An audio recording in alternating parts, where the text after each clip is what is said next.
1999年10月3日这一天，一位叫韩建伟的铁路职工和他的家属，来到昆明郊区的琼竹寺公园游玩。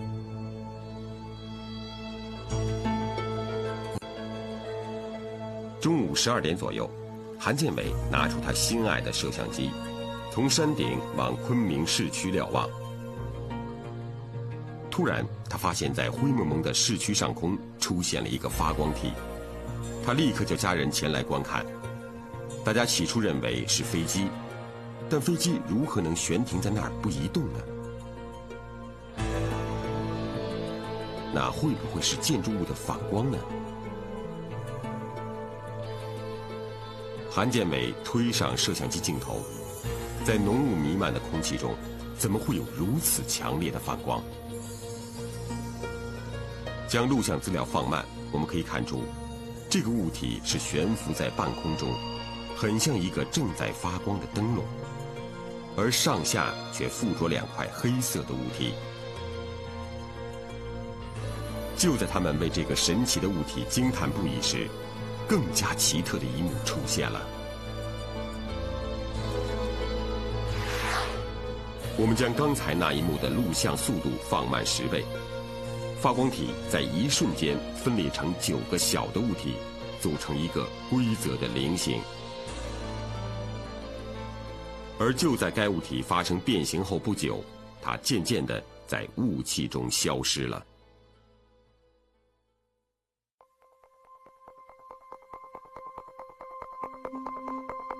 韩建伟拿着这段录像找到了一位叫段立新的 UFO 爱好者。段立新惊喜异常，他对不明飞行物关注了近20年，还从未看到过如此奇特而又确凿的录像。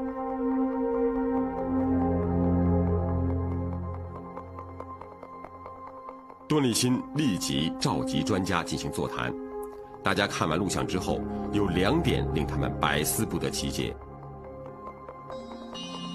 其一是，为什么如此强烈的发光体上却有2块黑体呢？其二是，为什么该物体能够突然发生规则的变形？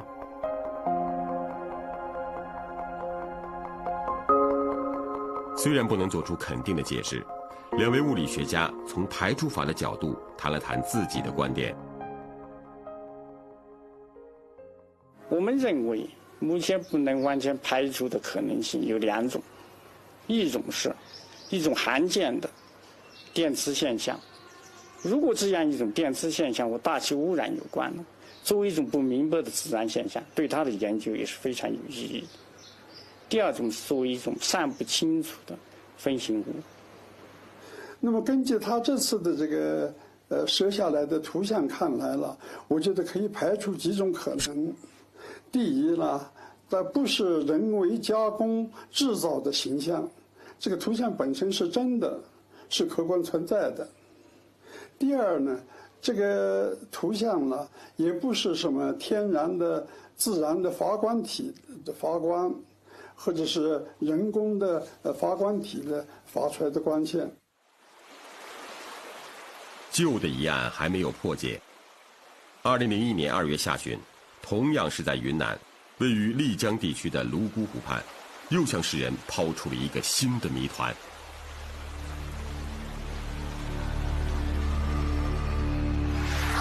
据云南电视台报道，一位叫柏志伟的目击者在泸沽湖畔拍摄到一个球缺状的不明飞行物。